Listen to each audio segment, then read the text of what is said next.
constantly aware of the fact that there's an enormous amount of hate directed towards me. They told me they were coming to kill me.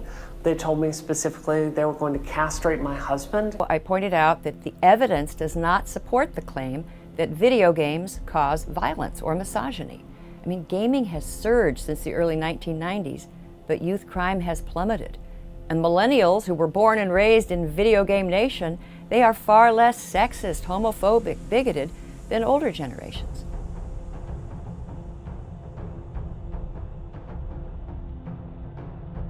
Why such hate? Why such anger?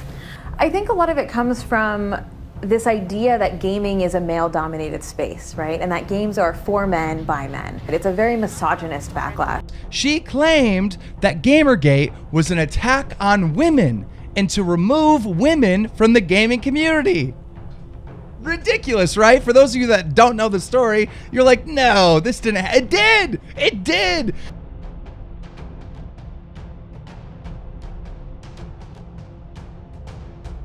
We're here to host an event with a bunch of people who wanted to gather, express their ideas and their opinions on GamerGate, and mostly people who were supporting the movement.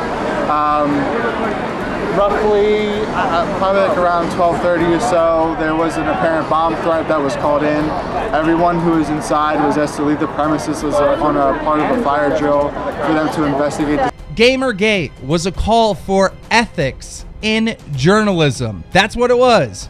People wanted journalism in gaming to be ethical, meaning, you know, game journalists can't accept money or special favors to do good reviews on games. Pretty logical stuff. Somehow, GamerGate got twisted into a feminist issue.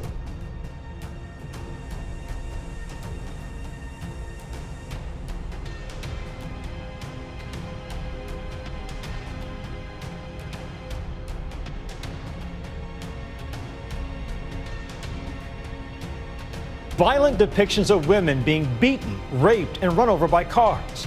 It's not the movies, it's video games. And now the women calling for change in this multi-billion-dollar virtual industry are facing a very real backlash, including death threats. Women like Brianna Wu, an independent game developer, was even driven out of her home, all for simply tweeting her opinion. Anita Sarkeesian hijacked the whole conversation. And she was able to do this because mainstream media gave her interviews. Now, I deplore the fact that some feminist critics and game developers have been threatened.